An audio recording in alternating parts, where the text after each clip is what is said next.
Hello, everybody. We are live. Yes, it is the 22nd of January. Wow, this is a very long month, 2025. And I want to greet you guys and say hello and welcome you to the show. Today, we have a very interesting topic. We're going to be discussing illegal immigrants and sorting the facts from the fiction. Did you guys hear about Trump's executive order? Yeah, regarding immigration and the immigrants. Oh my goodness, some people have even lost their jobs. It's that bad. It's that serious. I can just imagine people who are living abroad, especially like from Africa, Africans, Kenyans, and people like those who don't have their paperwork in order. It must be one of the most terrifying times to be in the US right now if you don't have your papers straight. I have, I do understand that, there are a lot of people who go into countries based on different reasons. Some people are seeking asylum and they're seeking refuge, from real, true threats to their lives, and usually they're political. And then there's also economic refugees who are the majority of people, probably from Kenya and other countries like that. People who are escaping and hoping to find a place where they can earn an income for their families, and so they go through a lot. They expose themselves to a lot of risks, including crossing deserts and oceans and places like that. And many of them actually lose their lives. According to the statistics, according to the reports, I came across quite a few reports and I discovered that actually, hey, people are doing research and there is research out there. And it actually shows that people risk their lives. People risk their lives, and people are found in very serious conditions. Out there, they either find the skeletons, or they get harmed during arrest, or they're undocumented. Nobody can tell whether they're female or even male. By the time that they're crossing these deserts, people are exposing themselves to a lot of harm and risk.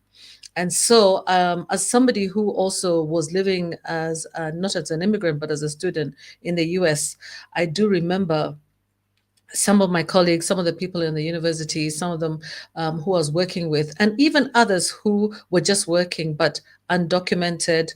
And I remember that when I first went to the States, because I was living with an American host family, the first thing my host father said, who's an American, and he was a university professor, by the way, who had also lived in Kenya, the first thing he told me as a new immigrant, as a new student in the US, was make sure that your visa never expires. Never. So he would always remind me, he says, hey, have you checked your dates? Have you checked your passport? Have you checked? That's one of the things that we kind of take for granted. And for people who, apart from those people who are fleeing persecution, for those people who just decide just to travel, maybe they go with missionaries and then they stay there and, they just remain, hiding in the background. Yeah. Many people are taking serious risks with their lives and with the lives of their loved ones, including their children. And many people have not been able to come back home, not even to bury their loved ones. It's one of the saddest situations. And as much as I wouldn't want to blame everybody, I would also want to say it's everybody's responsibility to take care of their security. And one of the things that is a security issue, there's a security threat, is not being documented. One needs to be documented at some point. Some people are even choosing to leave the USA now. They've decided, okay, I give up. This place is too dangerous. I'm feeling the risk. There's these people called ICE, Immigration Customs Enforcement. Their trucks are being seen everywhere. Yeah, and they are arresting people, I hear, or stopping people and asking questions. And then there's all kinds of people out there giving advice. I don't know whether that advice should be taken or not, about what to do in case you are stopped by one of these ICE people. But the fact is that Donald Trump means business. Yes, he does mean business. And as somebody who is a foreigner, who is not American, I do kind of understand. He's called it, it's almost like a war declaration on illegal immigration into the US. Yeah. He talked about it in his first inauguration speech. So what do we expect? Yeah, we expect that he will follow through. And it's not a joke. It certainly is not a joke. Yeah. So, what do you guys feel? First of all, my name is African Queen Mo. I'm based in the beautiful city of Nairobi, and I also want to welcome you to the show. Please invite other people to join us. I can see some of you on there. Karibuni. In Kiswahili, that means welcome. I see three of you on there watching me. I'm hoping that Susan will join me at some point. Of course, I didn't give her enough notice, poor girl. But anyway, she'll come on. And Susan is really great fun. And she's somebody who I really respect. And she would be somebody who'd be really good for contributing to this particular discussion. So, what is the reality check when it comes to immigration, economy, and crime?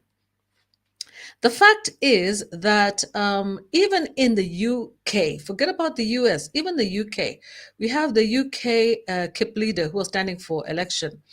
And Nigel Farage, in the UK, basically he had announced his decision to stand for parliament in a speech. And he had actually made some claims about immigration. And one of the claims was that 2.4 million people had settled in the UK in the last 2 years. Apparently, that situation was found to be false.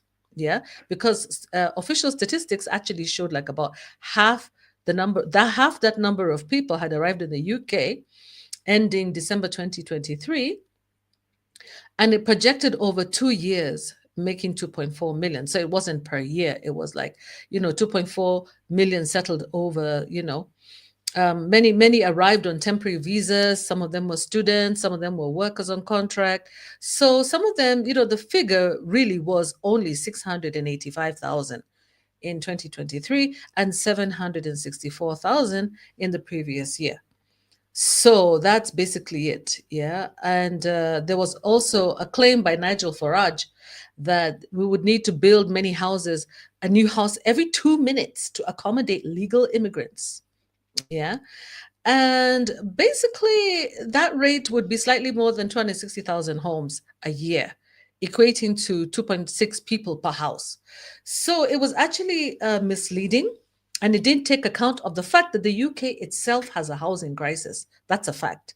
And it's also an issue of, actually giving the houses to people. The supply, there's inadequate supply. Yeah. And at the same time, there's also the issue of distribution of these homes. There are some which are empty and some of them are not supplied. So it's also an issue of efficiency as much as it's a supply issue. Yeah. And so there are very many things, that very many claims that are made outside there, but we have to check and figure out what is real, what is a fact, and what is not true. What is not true. Oh, hello, Fia. Welcome to the show. Today we're talking immigrants. You as somebody from Zim, and me as somebody from Zim and UK, and me somebody from Kenya and UK, we understand this. It hits us hard. Each of us has relatives or friends who are undocumented and who haven't been able to travel back to our countries, their homelands. And what do you guys think about this? Please write your comments in the stream. Yeah, you're welcome to the stream and you're welcome to write your comments in there, because the thing is that we need to discuss these issues, guys. At some point, people have to get serious with their paperwork. You can't remain undocumented forever. Okay. But I believe that also the previous regime had allowed so many people, undocumented people, into the country, and that was actually not, it was an eyesore, first of all. And you saw, you guys, that the majority of those people who were allowed into the country were not actually, they were actually males, mostly a lot of men. Yeah. And many men moving without their families. And I think that also scared, Americans a lot. Now, let me see if I can share my screen with you and show you some of the things that I'm looking at, what people are saying, what are people actually saying, and what they're planning to do. Okay. So let's first of all debunk the myth of migrants and crime here. Can you see that? I hope you can see that. We're debunking the myth of the migrant crime wave, okay? The data does not support claims that United States is experiencing a surge in crime caused by immigrants. This one was written in 2024 in May by Brianna, Rosemary, and Ram. And they were talking about the fact that politicians last year and media outlets basically had latched onto a narrative that immigrants, especially undocumented ones, were causing spikes in crime. And instead of gathering the real data examining that issue empirically, which is statistically, they were making broad, assertions, broad generalizations, that is, based on highly publicized individual incidents of crime by undocumented immigrants. But they were saying that all acts of violence must be taken seriously. Yeah, that's true.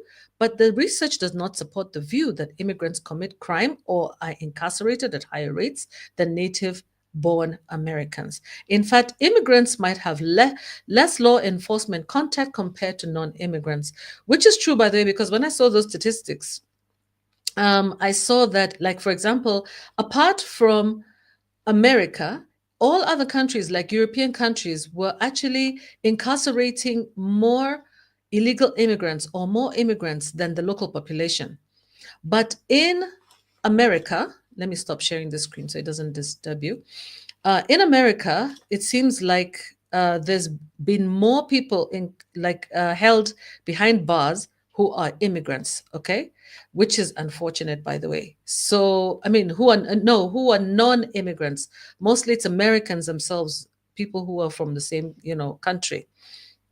So what that means is that we have to be careful with the statistics, with the numbers, and I think Donald Trump needs to go back and give us a reality check. You know what I mean? Because otherwise, these statistics just don't hold up to scrutiny. Yeah, they don't. It's actually fake news, and it's driven by anti. It also has driven a lot of anti-migrant riots all over the U.S., the U.K. Many countries have had anti-migration riots. Yeah. So first of all, let me see if I can define undocumented for you. When it comes to undocumented people, we are talking about one, people who enter without inspection, enter with legal status but overstayed. Okay. Let me see if I can show you the screen that I'm actually reading from, so that you can also follow me a little bit better. Yeah, undocumented immigrants. Yeah, it's important to try to show you the screen as well so that you can follow with me, because sometimes if I just read or something like that and I don't include you, you might actually not understand what we're talking about here. Yeah. So let me see if I could see this. Mm, Yeah, so let's just look at, first of all, what is behind these false claims? What is behind these false claims about immigrants and crime in the US? The statistics show rhetoric about immigrants and crime. It's all often exaggerated or it's even false. That's what they say. Okay. And basically, this is Al Jazeera. Al Jazeera is a news outlet, a mainstream media outlet, as you all know. And you had assertions that immigrants are eating pets. They're eating dogs, cats, and geese in Springfield, Ohio. Some posts are claiming that, and it's actually wrong.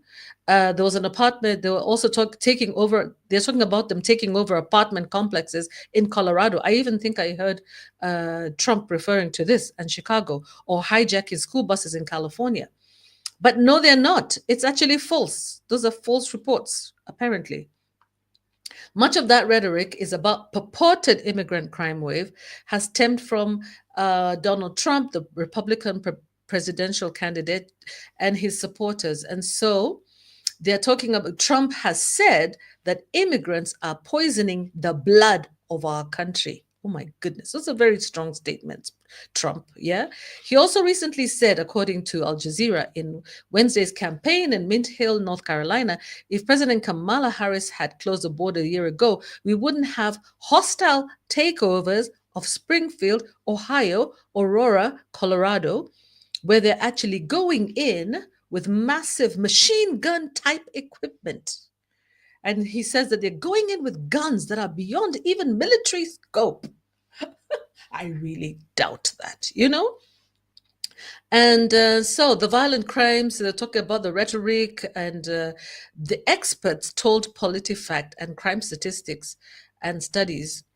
Experts and statistics and studies actually demonstrate that the rhetoric about immigrants and crime is often exaggerated and false. So again, there's no evidence that Haitians are that Haitian immigrants are eating pets and wildlife. No claim about immigrants and crime garnered more attention than this one. In early September, social media posts were flooded the internet with claims that Haitian immigrants, thousands of whom had flocked legally to Springfield in recent years, were eating residents' pets and ducks and geese at local parks. I think I even heard that here in Kenya, by the way. You want to tell me it was false? They say the claim is baseless. Springfield officials told PolitiFact and have said repeatedly, yeah, it stemmed from a fourth hand account in a private Facebook group that went viral after a screenshot of the post was shared by the verified X account End Wokeness, whose post received nearly 5 million views. Can you imagine? 5 million views for fake news. So it was a Facebook post, said a neighbor's doctor's friend came home from work to find a pet cat butchered and hanging from a tree in a Haitian neighbor's yard. You know, these reports, these falsified reports are really, really bad because now they're going to affect the lives of so many people in the country. You know, it's really, really unfair. And I remember hearing the same types of claims about what immigrants were doing, for Turkish immigrants and people like those in the UK, that they were eating geese and ducks.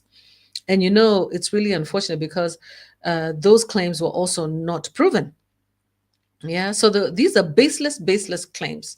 And then they also talk about a Venezuelan gang taking over Colorado, and the residents say no. The social media post said that the men were part of Tren, whatever, a Venezuelan gang, and the claims were amplified on X. They say by Elon Musk. This is Al Jazeera and Trump, who said in a September 6th interview that non-citizens took over buildings in Aurora. Yeah, and they said that the Tren de Aragua formed in the Venezuelan state of Aragua more than a decade ago. It does have a presence in the US, but Aurora city officials and apartment residents at the edge, the apartment building seen in the video, disputed claims that the gang took over the building. So if the apartment residents are disputing the claims that the building was taken over, then obviously it's fake news. Okay? Yeah, so again, the same thing, 32 Venezuelan armed migrants taking over a Chicago building. Fake news. The caller said 32 Venezuelans are trespassing the building, showing guns in the courtyard. But PolitiFact reported that the Chicago Police Department said it received a service call about Venezuelans with guns trespassing, but the incident reported in the call was not bona fide. You see, these are the Chicago Police Department saying that that report was not bona fide. What about the two school buses filled with children? They said two school buses filled with children were not hijacked by migrants in San Diego. Incidents involving two San Diego area school bus routes sparked misinformation on social media that armed migrants were trying to hijack the buses, PolitiFact reported. In separate incidents, groups of people approached school buses on the Highway 94 in Dulzura, in an unincorporated part of San Diego County. On August 27th, three men walked into the middle of Highway 94, tried to stop a bus. The bus driver steered around the group in response. The next day, it appeared a group of about 20 people intended to board the school bus, blah, blah, blah. Officials said there was no attempted car hijacking and no crimes were committed.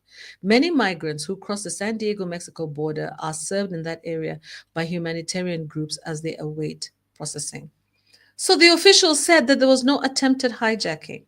But guys, these stories are continuing out there, you know?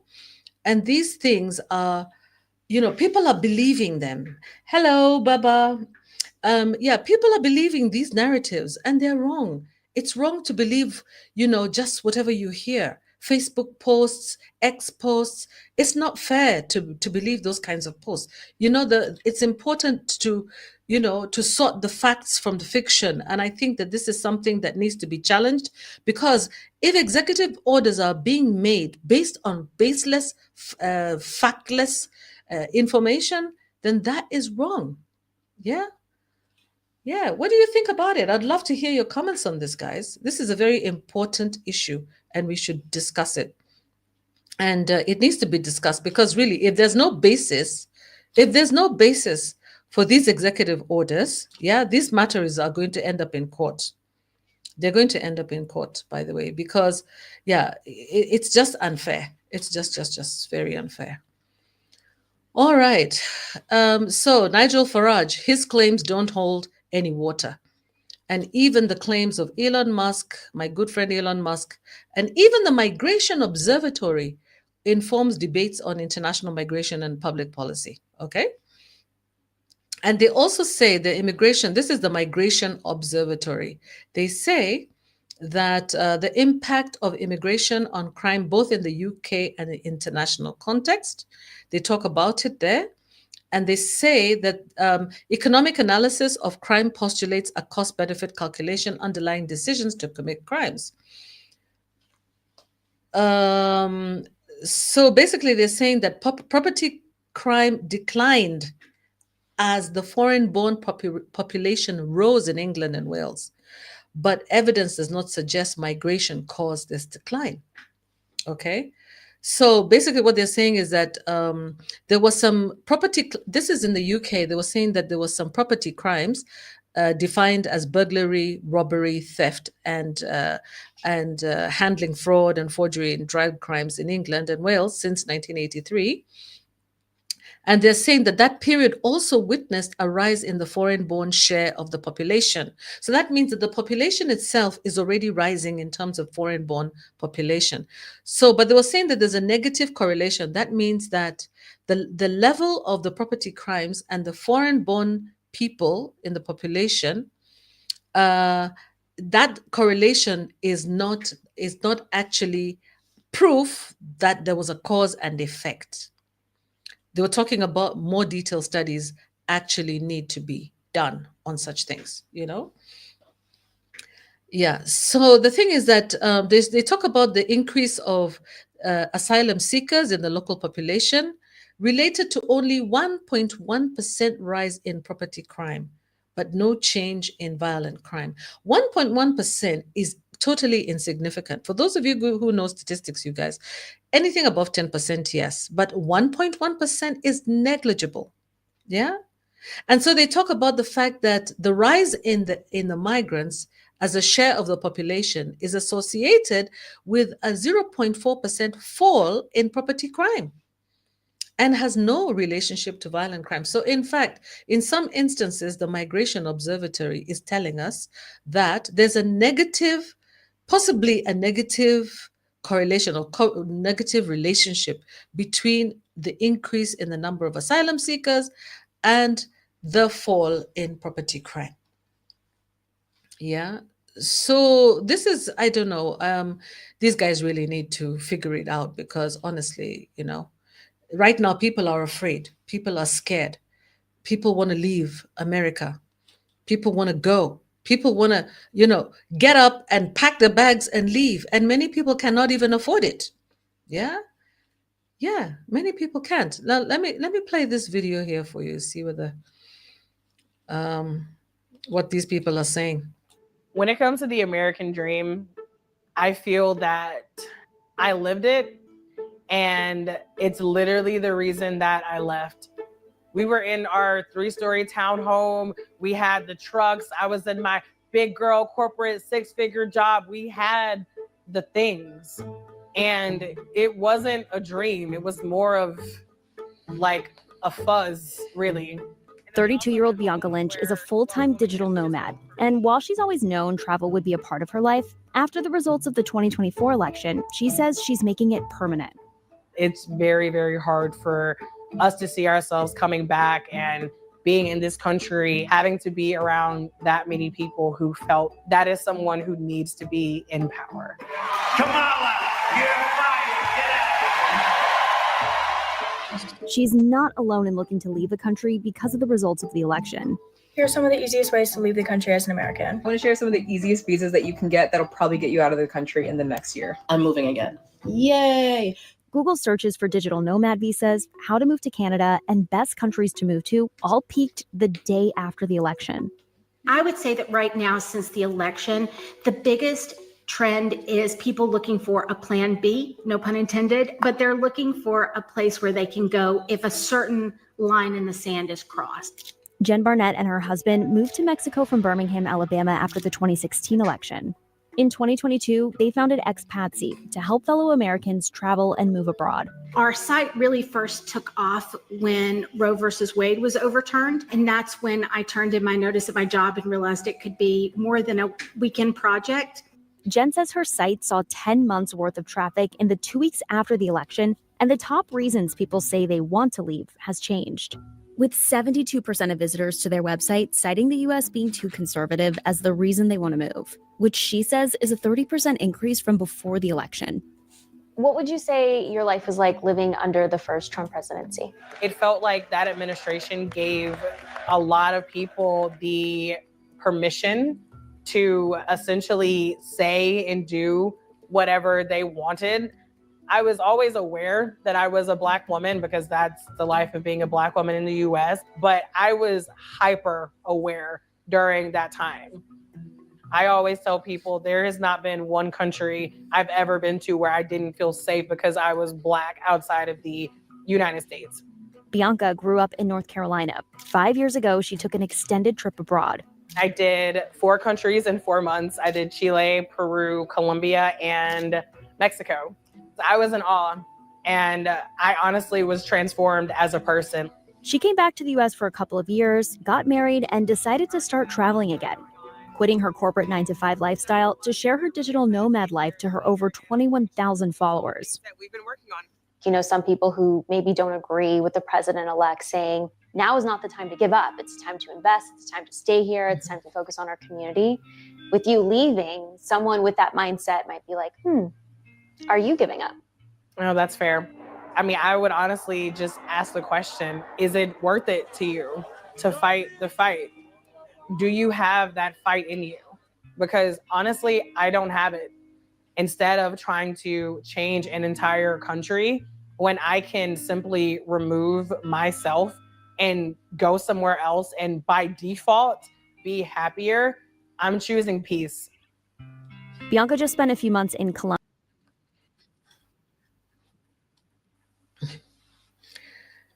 Yup. Some people don't have the fight in them. They don't have the time to fight. They can't fight a whole system. They feel powerless. Yeah?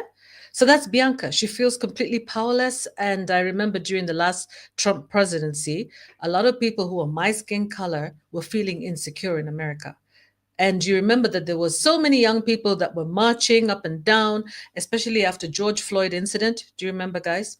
That was a very sad incident, and it was broadcasted all over the whole wide world. Yeah, watching that man lose his life globally. For us guys who are here in Kenya, it was very hard to watch that. Very difficult to watch that. Could not believe that that was America, a free country. Yeah. So I think maybe these are the kinds of things that many people are a bit afraid of, concerned about. Although I believe that Trump seems to have decided to specifically reassure people of, people who are not the non-white community, the Hispanics, the Black Americans, people from the Caribbean and, the Haitians and all those people from Nicaragua, Mexico, reassuring people that America is going to be safe and that he appreciates them and he saw their contribution to his, to his campaign. And, he recognizes them. But on the other hand, there's also the news of the immigration customs enforcement trucks being seen and people being asked to stay indoors. Actually, if you go on the internet and you go on TikTok, if you go on TikTok and the shorts, you'll see somebody called Barbie Lawyer. There's a lady called Barbie Lawyer who's advising people to stay, not to say anything. When they ask you for your documentation, don't give it to them. I don't know how possible it is, that you won't give your documents. Don't give them your documents. Don't answer questions. Insist that you have to have a lawyer. And then when you go into the comment section, they say there's no way. If somebody asks you for your documents, of course you have to provide them. You have to at least identify yourself. And if you can't identify yourself, that's a big issue right there. And so there are people concerned about words being thrown around, such as quote unquote concentration camps. Those are not words that really should be used. And they were pretty upset about it because it was saying, no, these are detention centers. These are not concentration camps. These are detention centers. But whatever they are, they're holding centers where people who are undocumented or who are illegal in the country may find themselves. And this is a fact, guys. So I think before all these things take into effect, I think for those people who don't have their paperwork, I think it's important for them to either get a lawyer or, especially if you're in America, find a lawyer. And if you have relatives and people like those you have relatives and friends abroad, I think it's time to have those honest conversations with them, and if possible support them to try to get themselves documented, because even if you can be undocumented, you're considered undocumented even if you are in the process of getting documented, of straightening up your documents. You're still considered undocumented because you're not there yet. At least according to my reading. So I think that as much as possible, we should support those people who are living abroad and who are kind of finding themselves in a situation where they might find themselves on a plane back home. And what that would mean is that the host countries, like the countries of origin, would have to contribute, and they will have to pay for those flights for their citizens to be returned to their countries. Yeah, and so it's going to be a big, big expense for many countries, as well as for the USA. So for those people who are undocumented, all I can say is, guys, good luck, and I pray that you'll find a way to work on your documentation as quickly as possible, and take it very seriously. Take it seriously. I lived in the US. I lived there for almost 10 years, so I know how important it is to get your papers and keep them straight, whether you're in the US or wherever you are, for your own safety. Safety and security starts with you. Yeah, safety and security starts with you. But on the other hand, the Trump administration needs to be making decisions based on facts and not fiction. Yeah, facts and not fiction, honestly. Because in this world, in fact, if you look honestly at America, America is a country of migrants. Yeah, everybody is an immigrant. And when I was in the US, I remember that was actually the saying, that everybody is an immigrant. Yeah. Let's take a look over here and see who is ICE. Who are these people called ICE? Yeah. Yep, this is them. This is them. The ICE portal is a website for any non-citizen who has been placed in removal proceedings, and it contains important information for non-citizens of America to complete necessary tasks related to the immigration process. That's ICE, okay? ICE is Immigration, Customs, and Enforcement. So they talk about updating addresses with ICE, expediting changes of address for non-citizens, and information online to comply with immigration obligations, court hearing details, view your current court hearing details. Your court hearing is a chance for you to explain why you believe you are eligible for relief or protection from removal. And scheduling of changing appointments, check in with your local ICE office. So in other words, one thing I do like about America is that, as far as possible, there will be people to help you, along. Yeah, so they have something called the online detainee locator system, locating someone in immigration detention. So you can actually locate your loved one in case they happen to be in immigration detention. And as you can see, that portal is for non-citizens. Okay, the website is for any non-citizen who has been placed in removal proceedings. Okay, so if you have been placed in removal proceedings, you're a non-citizen of the US, you can use the ICE portal. The ICE portal is a website portal. It also has ICE case review process. It enables non-citizens who believe they should not be subject to immigration enforcement to have their case reviewed by an ERO senior reviewing official. Then we have ICE ERO detention reporting and information line, a toll-free number for detainees and community members to raise detention-related questions and concerns to ICE. Then we also have the victims engagement and service line, reporting sexual or physical assault, abuse, mistreatment, or human trafficking while in ICE detention. There is attorney information and resources. If you need a lawyer or an attorney, there's information resources there. Provides answers to frequently asked questions regarding legal representation resources. There's the Freedom of Information Act, which explains the act itself, the law. There's the Office of Partnership and Engagement, coordinates outreach efforts with stakeholders. Office of Congressional Relations, primary liaison to Congress for ICE itself. And then the Office of Civil Rights Compliance and all these. ICE tip line, career, student exchange. Okay, that's it. So this is talking about career with ICE, but this is it's part of the U.S. Immigration Customs Enforcement website. Okay, you can also report crime on this. It's a portal. It has all these facilities. So if you happen to be or know of or be somebody who's representing somebody who may is being placed for removal proceedings, this is the portal to go to with the important information, the ICE portal. You know, I even had to learn about it. I'm here in Kenya, but I'm interested. I want to know, you know, where can I go? Where would people who are undocumented, in case you happen to be going through the system, where would you find them? You'd find them through the ICE portal. Yeah, that's where you find them. And that's why you're hearing when you see people talking about these ICE trucks in our neighborhood. Yeah, they tell you, yeah, don't come out, stay inside, don't come out of your house. I wouldn't say that. I wouldn't say don't come out. The most important thing is just know your rights. Know your rights and your responsibilities. And even if you are undocumented, you still have rights and responsibilities. And there are organizations within the US that can help you, I'm sure. Yeah. If you just do the research and find out and talk to people. One of the things that is really fantastic about the US is that people are open and they speak. So I wouldn't be afraid. What I would do would be to face the issue head on and sort out your issue, because it's not going anywhere. It's not going to go anywhere. Yeah. If you're undocumented or your person is undocumented, it's not going to go anywhere. And in fact, the best thing to do is maybe this is your opportunity to actually regularize yourself. Maybe. Yeah. This would be a time maybe now where you can finally, you know, find a solution to your problem. Yeah. So sometimes, you know, we delay things for too long until, you know, you're forced. And in the end, you're actually happy that you actually did something about it. Yeah. Yeah.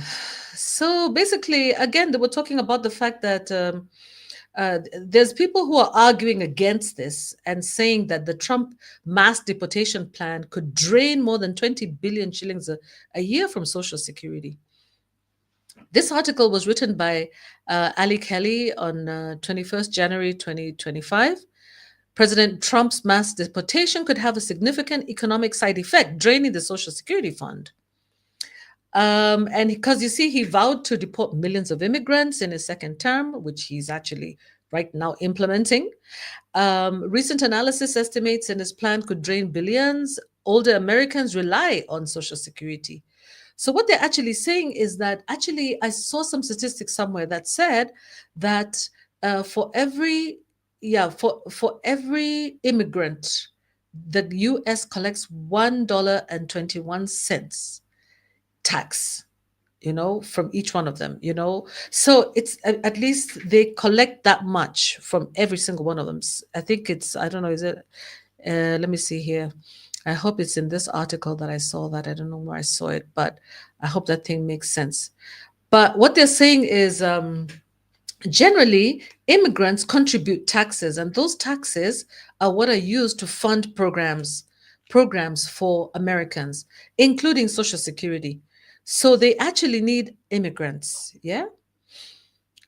Let me see here. They're saying, let me see here. Sorry, I'm going up and down with this. With Americans living longer and having fewer children, the number of retirees could quickly outpace the number of working age adults, meaning more people would rely on Social Security as fewer people pay into it.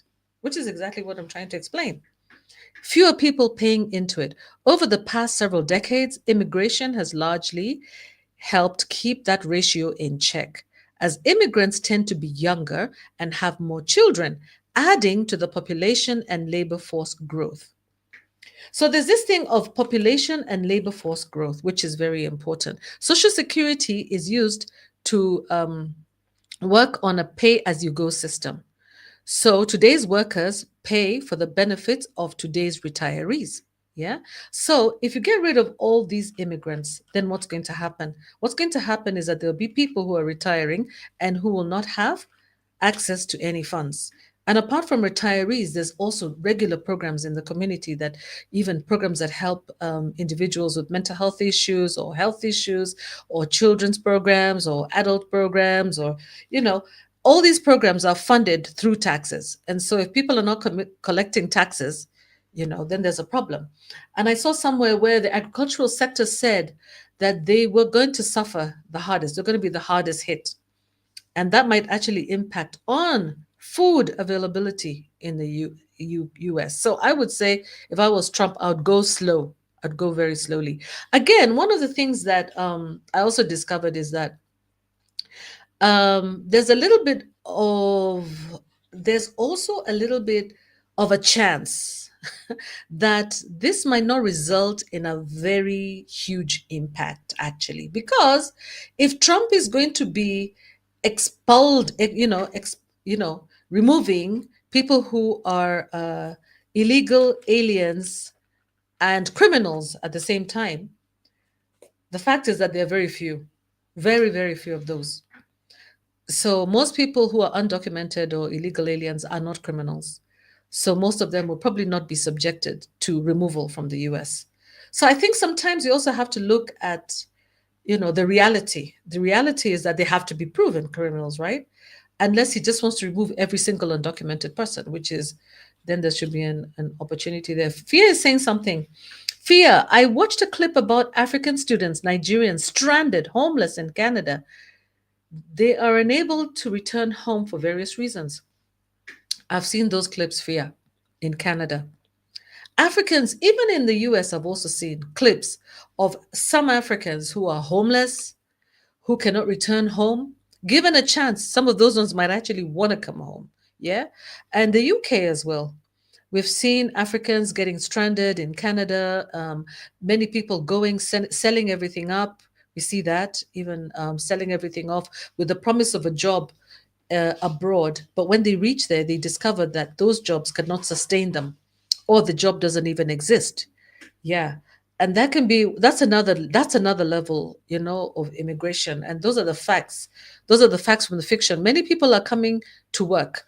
I saw statistics that showed that in the US, for example, the immigration age, the age of immigrants, is, the majority of them are between the ages of 18 to 45, with the majority of them being between the ages of 18 to 35. So just like this article talked about, these people would be contributing to Social Security. They would also have children, and those children would also be contributing to Social Security. So I don't really think that the US is going to be shooting itself in the foot by removing all illegal migrants.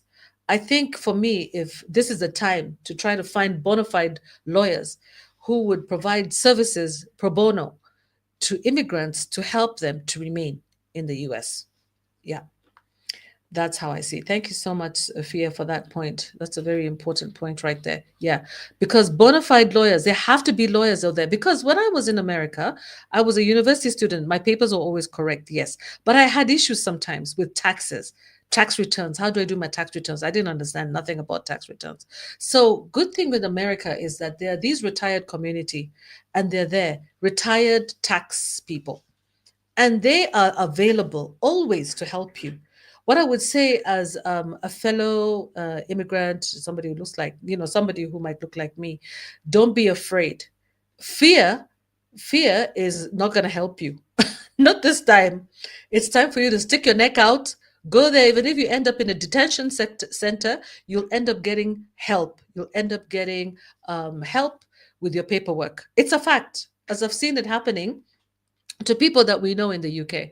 Yeah, that they end up in detention, but they actually get lawyers and they get help from they get help from the lawyers. You'll always be given somebody to represent you positively. So it's up to you to prove why you should remain, that you're not a criminal, that you're there to work, that you are working, and that you're contributing, that you're a contributing member of society. And I think that there's always a way around things, there's always a way. So I would say cast your fears aside and just face the bull by the horns. This is your time to sort out your paperwork. Do it. Do it. Sort out your paperwork. And I would say for those of us who are in Africa, who are in Kenya, yes, it's going to affect us because us guys are relying on the remittances. We're relying on remittances. And other people, by the way, are busy doing business. Look at this. They're calling it the deportation business. Yeah, it started a long time ago in the 1920s. Yeah. They said that while the machinery of deportation has reached an unprecedented scale in recent decades, its roots are both deep and critical for understanding its place in modern US society. The massive infrastructure for removal that looms over the nation's immigrant population has its underpinnings in the earlier 20th century. Okay. So basically, this is something that started a long time ago. The rise of deportable labor during the 1920s, that's a long time ago. Increased coordination between institutions transformed deportation from a more limited, targeted system to a broader, more encompassing dragnet. The state renegotiated its powers of social control and policing. Okay, let's not continue with that. It's too much. So let's just put it this: by the 1890s, additional exclusions were added, including paupers, people suffering from loathsome or dangerous contagious diseases, polygamists, persons whose tickets had been paid for by another. The inclusion of paupers, these are poor people, physically impaired, and those dependent on others for travel expenses, reflects the abiding concern with the exclusion and removal of those who might become dependent on public welfare. That is very, very true. That continues till today. This thing started in 1890. It continues till today. They don't want poor people. They don't want people who are sick. Because in fact, even in some forms, they ask you whether you're ill, whether you have any disease. They don't like polygamists. They also don't want. They want to know that you can afford your stay. So you're not supposed to reveal that your ticket has been paid by someone else. Okay, but unless it's maybe sponsored. If you have a physical impairment, most likely you'll be denied even a visa to go anywhere or to stay. So you have to be, just be aware that these are some of the grounds. So in short, they say anyone who's deemed unfit to be a productive, compliant member of the burgeoning industrial workforce was unwelcome. So there you have to show that one is deemed fit and productive and a compliant member of the burgeoning industrial workforce. Yeah? This hasn't changed much. It hasn't changed much. In fact, there are some people who are profiting from detention centers. Let's look at this. Amongst the most disturbing aspects of the present deportation state is a clear profit motive, including competition of private companies and local governments for lucrative detention center contracts. Do you know, if you want to make money right now, maybe you should start a detention center. That's what they're saying. Deportation activists have joined with prison organizers in decrying the damages done by the for-profit prison industry. By the way, guys, there's a prison industry in America that is a for-profit, and it thrives on incarceration of citizens and non-citizens alike. Now, so that means whether you're a citizen or non-citizen, there are people who are profiting. There'll always be people who are going to profit. One man's meat is another man's poison. Yeah. So there's also this thing of race removal and social control. There's the economic issues of the modern deportation regime, as well as also, yes, let's see here. This person says that they've emphasized the economic underpinnings of the modern deportation regime and immigration control as a powerful tool for ensuring and policing the labor market. Okay. But also there's things to do with quota systems being abolished and stuff like that. Okay, let me stop reading that. Let me stop sharing that. It's too detailed, too technical, too much. Basically, I just wanted you to be aware that there are people who are benefiting from this detention centers. And this is a potential profit-making initiative by many people. They'll be jumping in to make profit from this. But that doesn't mean that people should be afraid. And the facts are that illegal immigrants are not necessarily criminals. And in fact, there's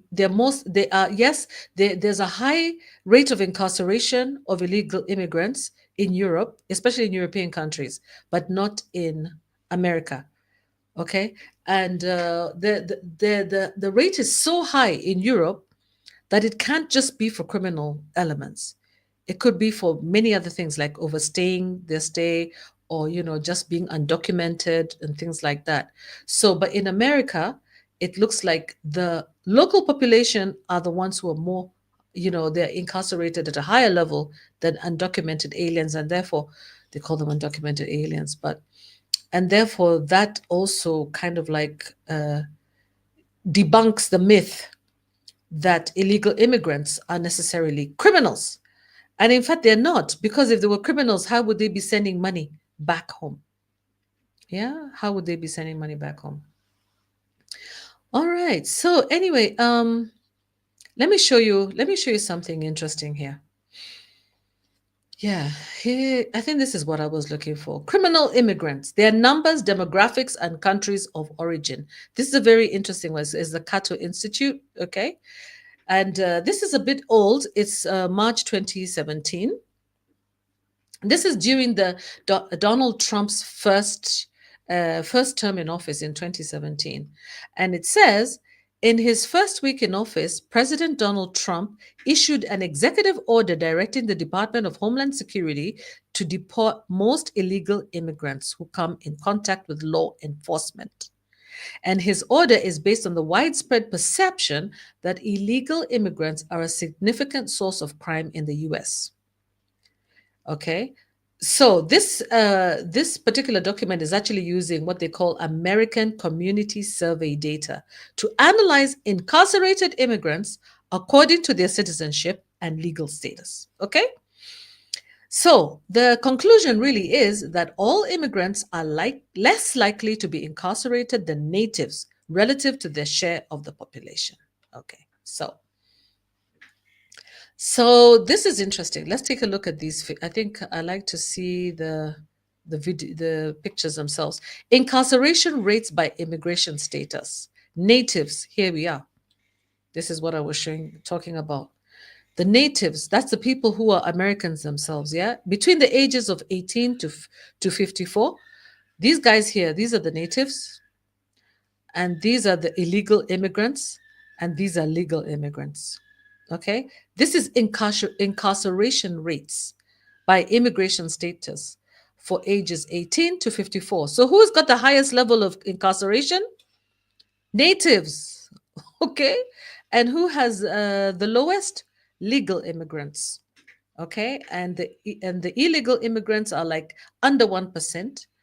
They're 0.85%. Natives are 1.5%. Okay, so basically what they're saying here, let me see if this, incarcerations. There was an estimated 2 million natives, here we are, 122,000 illegal immigrants and 63,000 legal immigrants incarcerated in 2014. Look at that. 2 million natives, 122,000 illegal immigrants, and 63,000 legal immigrants. So this is the data that's being showed down here. Yeah.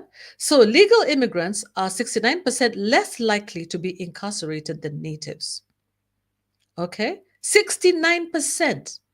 Less than half, My goodness, 69% less likely to be incarcerated than natives. That's a very big difference. Yeah.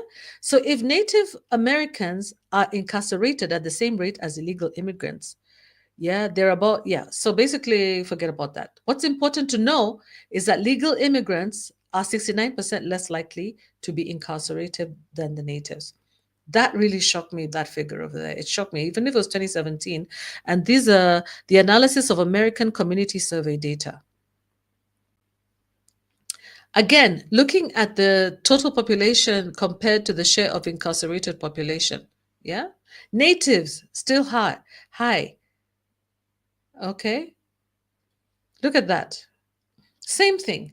So basically, what this document tells us here is that we are debunking myths. We are debunking myths, guys. It's not true that illegal immigrants are criminals. It's not true. And all of those sources of information were considered not bona fide, not true, not accurate. And so I think that illegal immigrants, people who are illegally immigrated into the US, don't have much to worry about. What's important to know is that you have an opportunity now to straighten up and know that America needs you, actually. America needs you. But on the other hand, there's a story there's a narrative that has been told to the populace, to the voters. And the voters want to see the government act. And so, as long as the government is acting in the interest of Americans, I think that the immigrants in America, if you're an immigrant in America, if you can demonstrate that you are a contributing member of the society, I think that there'll be a way for you to sort out your immigration issues. And it's so important for people to actually know the truth, know the facts, separate that from the fiction, because those are the facts. I guess Susan hasn't joined me today. She'll be joining me on the next video. But I want to say thank you so much to Fia and to Baba and everybody else who has been following me on here. Thank you so much. It's been such a pleasure chatting with you. I hope you enjoyed this session. There's much more to discuss. And I'm looking forward to chatting with you again on Friday. On Friday, we're going to be talking about relationships. On Fridays, we talk relationships. And on Sundays, we talk mental health. But right now, Mondays and Wednesdays, we talk politics, sometimes international politics, sometimes local politics. But for those of you who have joined me today, I really thank you. And I wish you a good evening. And I would like you to marinate on that information. Marinate on the information that I provided you and go in and do your own research and let us debunk the myths and know the truth from the fiction, because the truth shall set all those illegal immigrants free. Okay, thank you very much, guys. Take care. Thank you so much for your time. Bye, Fia. Bye, Baba. And good night and good day wherever you are. To-dos from African Queen Mo in Nairobi. It's good night.